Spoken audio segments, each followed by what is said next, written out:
माता वैष्णो देवी को प्रणाम, बाबा भैरवनाथ को प्रणाम, भादवा माता को प्रणाम। मेरे बड़े बुजुर्गों, आपको मैं प्रणाम करता हूँ। भाइयों बहनों, माताओं को मैं प्रणाम करता हूँ। यशोधन ज्ञान सागर चैनल के माध्यम से मैं आज आपके सामने पटल पर मकर राशि का ग्रह गोचर फल 17 जनवरी 2023 से 22 अप्रैल 2023 तक शनि की साढ़े साथी का तीसरा चरण आपके सामने पटल पर प्रस्तुत करता हूँ। देखिए, पटल पर आप आइए और इस चैनल को, इस जो मैंने आपके सामने ये राशिफल का ग्रह गोचर फल जो 17 जनवरी 2022 से 17 जनवरी 2023 से 22 अप्रैल 2023 तक का रखा है, इसको आप अच्छे से पूरा देखें इस वीडियो को और समझें। मेरा ये कहना है कि इसको एक बार नहीं, दो बार नहीं, 3 बार देख करके आप खुद ही समझ जाएंगे कि ये कहाँ तक सही है। तो चलिए, पटल पर चलने के पहले मैं आपसे हाथ जोड़ के विनती करता हूँ कि इस चैनल को आप सब्सक्राइब करें, लाइक करें, शेयर करें, पास में बेल आइकन घंटी को अवश्य दबाएं, जिससे आने वाला वीडियो आपको आसानी से मिल सके और आपका भविष्य आप देख सकें कि हमारा भविष्य किस तरह से, कौन सी राशि से कौन सा बनता है, कौन सा ग्रह कब कहाँ चल रहा है और क्या उपाय करना चाहिए। यह सब इस वीडियो के अंदर आपके सामने पटल पर इस चैनल में बताया जा रहा है, जो आप आसानी से देख सकते हैं। चलिए, मैं आपको विस्तार से बताता हूँ, तो आप इसको ध्यानपूर्वक देखें।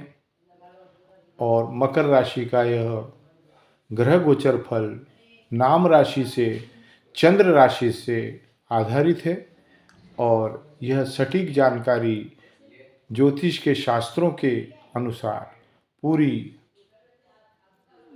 बनाई गई है। इसमें कहीं कोई चूक नहीं हो, इसलिए मैं थोड़ा समय लेकर के आपके सामने उपस्थित हुआ हूँ। तो चलिए, मकर राशि का यह ग्रह गोचर फल है। ये नाम राशि पर आधारित है, चंद्र राशि पर आधारित है।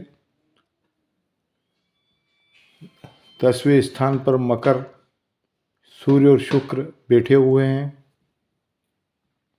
दूसरे स्थान पर 1, 2 कुंभ राशि में शनि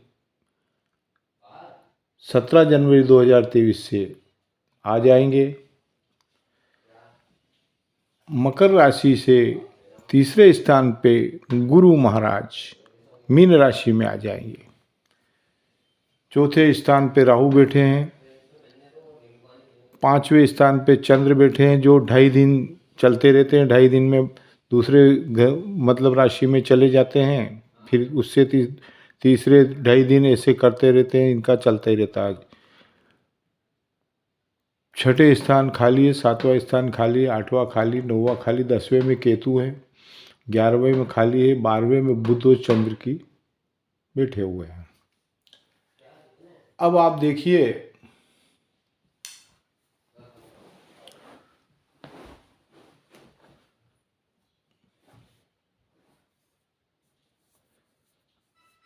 अब आप ये देखेंगे कि यह ग्रह का खेल कैसे चलता है। चलिए, मैं आपको बताता हूँ। मकर राशि में सूर्य और शुक्र बैठे हैं, जो जन्म में बैठे हैं।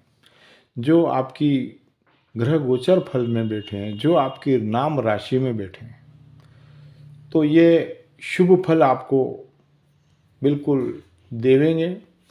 ये 1 महीने 1.5 महीने तक रहते हैं।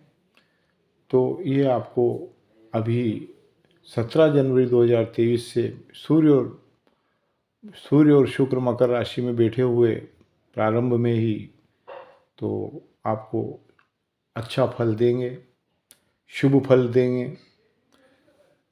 दूसरे स्थान पर शनि 2.5 वर्ष के लिए आ गए हैं, जो आपको लाभ की स्थिति बता रहे हैं। आपको 2.5 साल पूरा मकर राशि में से शनि कुंभ राशि में जाएंगे, जो अपनी मूल त्रिकोण राशि में बैठे हैं। तो यह आपको मकर राशि वालों को लाभ पहुंचाएंगे, लाभ की स्थिति बनेगी, व्यापार व्यवसाय में लाभ मिलेगा और राजनीति के क्षेत्र में भी आपको अच्छे परिणाम मिलेंगे। आपका राजनीति क्षेत्र में प्रभाव जमेगा। ये भी शनि महाराज मकर राशि वालों को देवेंगे। आइए तीसरा स्थान गुरु का। गुरु परिवार में संबंध अच्छे बनाते हैं, क्योंकि शनि महाराज इधर आ गए दूसरे घर में और तीसरे घर में गुरु हैं मकर राशि से। तो परिवार में संबंध बनेगा। शिक्षा के क्षेत्र में भी ज्ञान का भंडार गुरु भरेंगे और नौकरी पेशा भी लग सकती है। शिक्षा के क्षेत्र में परिणाम अच्छे आएंगे, नौकरी भी आपकी लग सकती है 22 अप्रैल 2023 तक। स्वास्थ्य भी अच्छा रहेगा। शनि की तीसरे चरण में 2.5 साल रहेंगे, तो अब उतार का समय है, स्वास्थ्य भी ठीक रहेगा। कृषि के क्षेत्र में आपको खेत कहीं लेना है, जमीन कहीं बेचना है, तो बेचने में भी आपको फायदा शनि महाराज कराएंगे। और शनि महाराज बेचने में इतना फायदा कराएंगे कि आपका सारा कर्ज उतर जाएगा। और अगर आप खेत लेना भी चाहते हैं तो पास का खेत भी आपका, जो आपके खेत के पास है, वो खेत भी आप इस दौर में 22 अप्रैल 2023 तक ले सकते हैं। अब ये लव लाइफ का, तो लव लाइफ जन्म में शुक्र बैठे हैं, तो लव लाइफ में आपका जीवन अच्छा बीतेगा। 2.5 साल आपको कोई परेशानी नहीं रहेगी और लड़ाई झगड़े भी आपके समाप्त हो जाएंगे। पति पत्नी में कोई विवाद होगा तो समाप्त हो जाएगा। पत्नी मायके चली गई है तो इस 2.5 वर्ष के अंदर पत्नी आपकी आपके घर आ जाएगी। आपका संबंध, बिगड़ा हुआ रिश्ता वापस बन जाएगा। ये लव लाइफ का, ये शुक्र और शनि 1 2, 1 नंबर पर शुक्र बैठे हैं, 2 नंबर पर शनि बैठे हैं, तो ये दोनों ही मिलकर के ये रिश्ता जोड़ेंगे आपका। तो इस तरीके से ये आपके ग्रह चलते हैं। अब चौथा राहु का घर है, तो आप देखना, अब मैंने पहले बताया था कि अपनी राशि से चौथा राहु 1 2 3 4, लेकिन अपनी राशि से चौथा राहु तो है, लेकिन यहाँ ग्रह शनि यहाँ से इस घर में आ गए हैं, इसलिए अब इनका प्रभाव कम हो गया। पहले ये यहाँ बैठे थे 1 2 3 4, तो ये राहु और ये शनि दोनों 17 जनवरी के पहले परेशानी का कारण थे। 17 जनवरी 2023 से 22 अप्रैल 2023 तक अब आपका समय राहु का भी पीछा छूट गया है। शनि दूसरे घर लाभ भाव में पहुंच गए हैं। अब आपका समय शुभ और उत्तम 17 जनवरी 2023 से प्रारंभ हो गया है, जो यह 17 जनवरी 2023 तक चलेगा। इसके 2023 के बाद में मैं अगला वीडियो डालूंगा, उसमें आपको पूरा विस्तार से कौन सा ग्रह फिर चेंज होगा तो कहाँ आपको क्या लाभ, क्या वो आपको 22 अप्रैल 2023 के बाद में बताया जाएगा। तो इस तरीके से मकर राशि का ग्रह गोचर फल 17 जनवरी 2023 से 22 अप्रैल 2023 तक लाभ की स्थिति है।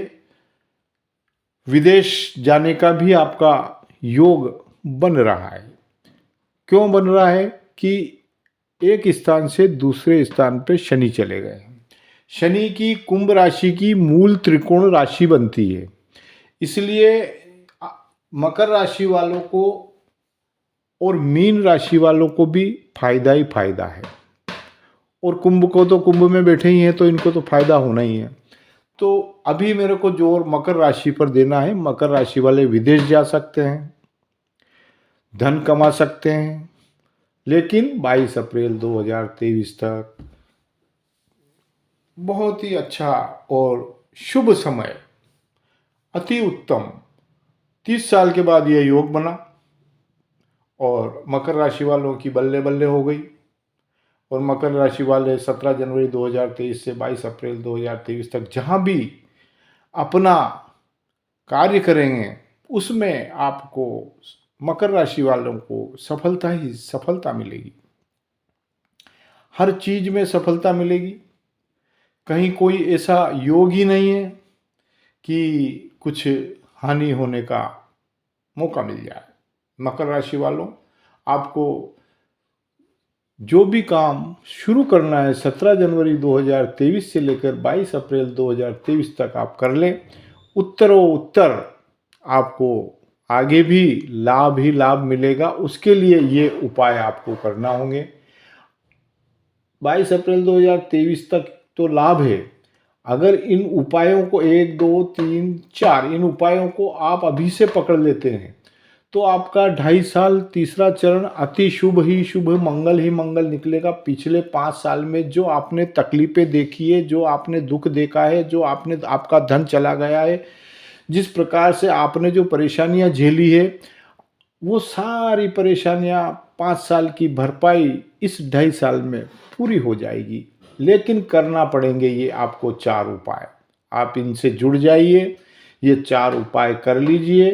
इन उपाय में कोई खर्चा नहीं है, सिर्फ श्रद्धा और भाव से आपको ये उपाय करना है और अपने जीवन को साढ़े साथी की तीसरे चरण से सफल बनाना है, सुखवान बनाना है, समृद्धिवान बनाना है, धनवान बनाना है। तो इन 4 उपाय को करके, इन 4 उपाय को आप करेंगे तो ये ग्रह, ये जितने भी ग्रह है, ये बलवान हो जाएंगे। ये बलवान हो जाएंगे तो अनिष्ट ग्रह भी अगर आ जाते हैं, जैसे राहु है अनिष्ट ग्रह, जैसे शनि तो बैठे हैं पूरे, दूसरे ग्रह जो है वो अगर कहीं अनिष्ट भी बैठ जाते हैं, तो अगर इन उपायों को करोगे तो आपको इन उपायों से इन ग्रहों के जरिए बल मिलेगा।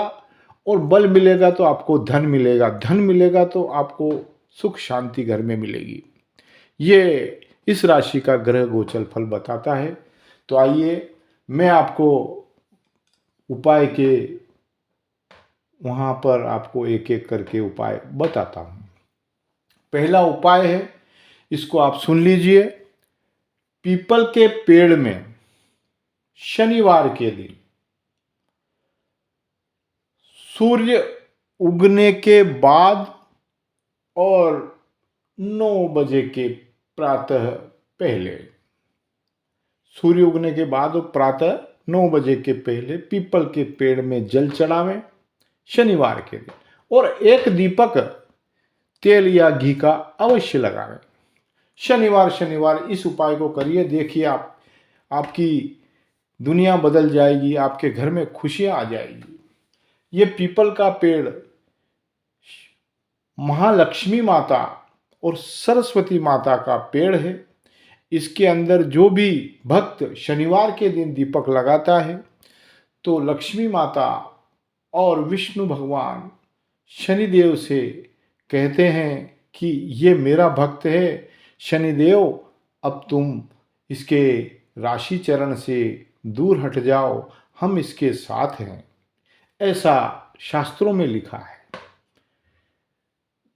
हनुमान चालीसा का पाठ करें, बजरंग बाण का पाठ करें, हर मंगलवार शनिवार करें। हो सके तो बजरंगबली के मंदिर में दीपक लगा दें और ये पाठ वहाँ बजरंगबली के मंदिर में करना है, ये घर पे नहीं करना है। अब कुछ लोग क्या करते हैं, बजरंगबली की तस्वीर लगा लेते हैं अपने घर में, दीपक लगा लेते हैं और घर में चालू कर देते हैं। हनुमान जी का ये कहना है कि भैया मैं जंगल में रहने वाला आदमी हूँ, मैं जंगल में रहने वाला ईश्वर का भक्ति भाव करता हूँ, राम जी की सेवा जंगल में करता हूँ, मैं वो हनुमान हूँ जिसने सभी देवताओं ने मुझे शक्ति प्रदान की है, तो मैं तो जंगल में रहने वाला, मैं मंदिर में रहने वाला, तुम मुझे घर के अंदर बांध करके मुझे पाठ कर रहे हो तो तुमको क्या मिल जाएगा। तो इसलिए मेरा निवेदन आपसे ये है कि आप मंदिर में हनुमान चालीसा का पाठ करें, बजरंग बाण का पाठ करें, मंगलवार शनिवार करें और एक दीपक चाहे तो तेल का लगा दें, चाहे घी का लगा दें। हनुमान जी प्रसन्न होंगे और आपके बिगड़े काम सब बना देंगे। ये इस हनुमान चालीसा और बजरंग बाण पर मैं जोर इसलिए दे रहा हूँ, इसका भी आप एक योजन सुन लीजिए। गोस्वामी तुलसीदास जी को औरंगजेब ने जेल में डाल दिया था। डालने का कारण ये था कि गोस्वामी तुलसीदास जी की ख्याति हर जगह लोग पूजने लगे, देखने लगे, सुनने लगे और गोस्वामी तुलसीदास जी को महत्व देने लगे। तो औरंगजेब ने कहा कि ये कौन सा ऐसा आदमी जो इनकी गोस्वामी तुलसीदास जी की बात को मानता, अपनी बात को नहीं मानता। तो औरंगजेब ने उनको कारागृह में डाल दिया। जब कारागृह में डाला तो क्या होता है देखिए आप, कारागृह में इनको डाला गया तो इन्होंने गोस्वामी तुलसीदास जी ने क्या करा कि अंदर ही कारागृह में ही हनुमान चालीसा लिख दी और लिखने के बाद में इन्होंने 100 बार पढ़ी उस हनुमान चालीसा। जो 7 बार पाठ कर कोई, छुट्ट ही बंदी महासुख होई। जो इस हनुमान चालीसा के पाठ को 100 बार करता है तो वो अगर बंदी कारागृह में भी है, जिस प्रकार से गोस्वामी तुलसीदास जी छूट गए, सारे पहरेदार सो गए, जेल के ताले टूट गए, दरवाजे औरंगजेब के खुल गए, सब सोए रह गए और गोस्वामी तुलसीदास जी वहाँ से चले गए। तो ये हनुमान जी की कृपा है। मेरा ये आपसे निवेदन है कि इतने ये ग्रह जो इतने बताए गए हैं, इन ग्रहों के बलवान हैं हनुमान जी। जितने भी ग्रह हैं इन ग्रहों से ही ये बलवान हनुमान जी। तो ये ग्रह कहाँ लग रहे हैं? जब हनुमान जी को आप याद करोगे तो ये ग्रह सब शांत हो जाएंगे। आपने मतलब सुना होगा, रामायण में लिखा है, हनुमान जी ने सूर्यदेव को अपने मुंह में दबा लिया था। जब ये बचपन में थे तो हनुमान जी ने सूर्य को देखा, फल समझ लिया और गए और हनुमान जी ने सूर्यदेव को अपने मुंह में रख लिया। तो आप बताइए कि इतने बड़े सूर्यदेव को आग कितनी बरसती है, उनको अपने मुंह में इन्होंने दबा लिया। इनमें इतनी शक्ति है, सभी देवताओं ने इनको शक्ति दी। अगर आप इनको याद करने लग जाएं तो ग्रह कहाँ लग रहे हैं आपके, सारे ग्रह शांत हो जाएंगे। इसलिए इनका योजन है सोमवार के दिन शिवलिंग पर जल चढ़ाना। ये एक बहुत बड़ा, इस सृष्टि के निर्माता ब्रह्मा विष्णु महेश, तो मेरा ये आपसे निवेदन है कि आप सोमवार के दिन शिवलिंग पे जल चढ़ाया करें। और चढ़ाने का समय देखिए 7:30 बजे तो आप जा नहीं सकते, उसके पहले तो मेरा यही कहना है कि 9 बजे बाद आप जाएं और 12 बजे पहले जाएं, ये शुभ मुहूर्त है। इसमें आप जल चढ़ाएं तो आपको लाभ ही लाभ मिलेगा। शिवलिंग सबसे बड़े शिवलिंग है और भोलेनाथ हैं। भोलेनाथ के 11वां रुद्र अवतार हनुमान हैं। शिव जी के 11वें रुद्र अवतार हनुमान है। तो इसलिए मेरा ये कहना है कि शिव जी को आप जल चढ़ाएं, बल मिलेगा, शक्ति मिलेगी, धन मिलेगा, सब कुछ देंगे।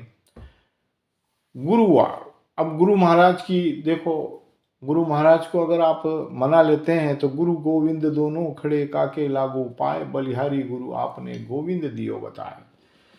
तो गुरु को आप सदा याद करते रहें तो मार्गदर्शन आपको मिलता रहेगा। और मार्गदर्शन भी ऐसा मिलेगा कि आपकी नैया पार हो जाएगी। तो गुरुवार के दिन केले के पौधे में जल अवश्य चढ़ाएं 12 बजे के पहले। चने की दाल चढ़ावें, हल्दी की गांठ या हल्दी का पाउडर चढ़ावें, जिससे ग्रहों का बल कम होगा और गुरु की शक्ति बढ़ेगी। शिवलिंग भगवान भोले शंकर आप पे कृपा करेंगे, हनुमान जी भी आप पे कृपा करेंगे। और ये चारों उपाय आपके जीवन में अगर आपने उतार लिए और जिस तरीके से बताया है उस तरीके से आप करेंगे तो ये ग्रह शांत हो जाएंगे, इनका स्वभाव चेंज हो जाएगा, ये आपके फेवर में काम करने लग जाएंगे और 2.5 साल आपको पता नहीं चलेगा। 7.5 का तीसरा चरण आनंद मंगल में निकल जाएगा और सब शुभ ही शुभ आपके घर में, मांगलिक कार्य आपके घर में, पुत्र रत्न की प्राप्ति आपके घर में, धन का आगमन आपके घर में, हर काम शुभ और मंगल ही मंगल होने लगेगा। आपके घर में हर पल खुशियां ही खुशियां के आपके यहाँ खबर आएगी। आपके यहाँ हर काम में सफलता के समाचार आएंगे और आपके रिश्ते नाते परिवार वाले जो बिछुड़ गए थे, जो आपसे नाराज थे, 5 वर्ष से वो आपसे बात नहीं कर रहे थे, वो स्वयं आपके घर आकर के और आपसे मिलेंगे। दिवाली पे आपके घर आएंगे, मिठाइयाँ बटेगी और आनंद का वातावरण इस 2.5 साल में इन उपायों से आपको प्राप्त होगा। चलिए, आपको बहुत कुछ मैंने इस YouTube के माध्यम से, इस चैनल के माध्यम से, यशोधन ज्ञान सागर चैनल के माध्यम से विस्तार से बताया। यह आपको कैसा लगा तो आप कमेंट्स बॉक्स में ज़रूर लिखें। जय माता वैष्णो देवी, जय बाबा भैरवनाथ की, जय भादवा माता की। तो मैं बड़ा प्रसन्न होऊंगा और मैं अपनी वाणी को यहीं विराम देता हूँ। धन्यवाद।